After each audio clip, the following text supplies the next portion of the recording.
ও নবী, চিন্তা করবেন না, কষ্টের পরেই আছে সুখ, দুঃখের পরেই আছে আনন্দ, ঠিক কিনা? কষ্টের পরেই সুখ, সুখ এটা দুঃখের পরেই থাকে। আল্লাহ সেটআপটা এভাবেই করেছেন। দুঃখ, কষ্ট, বিপদ আর পরীক্ষায় মুমিন ভয় পায় না, কারণ মুমিনের হারাবার কিছু নাই, ঠিক কিনা? আমাদের জীবনে যদি বিপদ নেমে আসে, আমরা কি চিন্তিত হই? কথা বলেন। আমরা তখন সবর করি, কি করি? আর সবরে সওয়াব আছে না নাই? কারণ মুমিন জানে রাত যত গভীর হয়, অন্ধকার তমানিসা ভেদ করে সুবহে সাদিক হয়। মুমিন জানে গর্ভবতী নারীর পেটের যন্ত্রণা যত বাড়তে থাকে, নতুন মেহমান আগমনের সময় ঘনাতে থাকে, ঠিক কিনা? মুমিন জানে মুমিনের উপর বিপদ কষ্ট যত বাড়তে থাকে, সুখের সময় ঘনাতে থাকে, কাছে আসতে থাকে। চিল্লায় বলেন ঠিক কিনা? এজন্য আল্লাহ বললেন ফাইন্না মাআল উসরি ইউসরান, ইন্না মাআল উসরি ইউসরা। ও নবী, চিন্তা করবেন না, পেরেশান হবেন না। মাক্কি জীবনে আপনার দুঃখ কষ্ট, কিন্তু কিছুদিন পরেই মাদানী জীবনে আপনার জীবনে সুখ নামিয়ে দিবে কে? আপনার জীবনে আনন্দের বন্যা বইয়ে দিবে কে? মোটিভেশনাল সূরা, পেইন রিলিভিং সূরা। আপনি বিপদে পড়লেই এই আয়াত নিয়ে চিন্তা করবেন যে বিপদের পরেই আনন্দ আছে, কষ্টের পরেই দুঃখ আছে। সমস্যা যেমনি আছে, সমস্যার সমাধানও। কথা বলেন, সমস্যা যদি থাকে ওইটার সমাধান আছে না নাই? Allah never creates a lock without its key. Allah এমন কোন তালা বানায় নাই যেই তালার জন্য চাবি বানায় নাই, ঠিক কিনা? তালা যদি বানায়, ওই তালার কি আছে? সমস্যা যদি থাকে, ওইটার কি আছে? এজন্য কষ্টের পরে আনন্দ, দুঃখের পরে সুখ, চিন্তা করার সুযোগ নাই।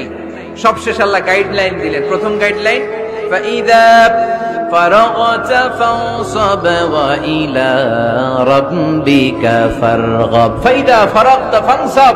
হে নবী, যখন আপনি দাওয়াতি কাজ করে করে, রাষ্ট্রীয় কাজ করে করে একটু ফুরসাত পাবেন, অবসর পাবেন, ফানসাব ফিল ইবাদা, আপনি একটু ইবাদতে মশগুল হয়ে যান, আপনি একটু দোয়ায় মশগুল হয়ে যান। ওয়া ইলা রাব্বিকা ফারগাব, আর আপনার রবের দিকে মনোনিবেশ করুন। ব্যথা যদি পান, কষ্ট যদি পান, আমারে বলেন, অন্যরে বলেন না। কিন্তু আমরা ব্যথা পাইলে শেয়ার করি কোথায়? সবার আগে কি বুকে? ফেসবুক। কষ্ট পেয়েছি, দুঃখ পেয়েছি, কোথায় শেয়ার করি? কেউ যদি আমারে কষ্ট দেয়, আমি বদলা নিতে চাই, ঠিক কিনা? কিন্তু ইসলাম বলে বদলা না নিয়ে বদলে দাও। কি করবেন? বদলা নিও না, বদলে দাও। আল্লাহর কাছে বল, বন্ধুর কাছে বলার আগে, স্ত্রীর কাছে বলার আগে, ফেসবুকে শেয়ার করার আগে, কষ্টের কথা শেয়ার করবো কার কাছে? বিশ্বনবী সাল্লাল্লাহু আলাইহি ওয়াসাল্লাম আমাদেরকে এটাই শিখিয়েছেন। এই শিক্ষার মধ্যে দিয়ে গোটা বিশ্বকে তিনি চেঞ্জ করে দিয়েছেন। তার নাম আওয়াজ করে বলতে হবে, তার নাম মুহাম্মদ সাল্লাল্লাহু আলাইহি ওয়াসাল্লাম। এই সূরা থেকে আমাদের জন্য শিক্ষা হচ্ছে, আমরা বিপদে আপদে সব সময় ভরসা রাখবো একজনের উপর, তিনি কে? আর মনে রাখতে হবে, the grief isn't permanent, the struggle isn't permanent. এই পৃথিবীর কোনো দুঃখ কষ্ট আর সমস্যা এটা পার্মানেন্ট নয়।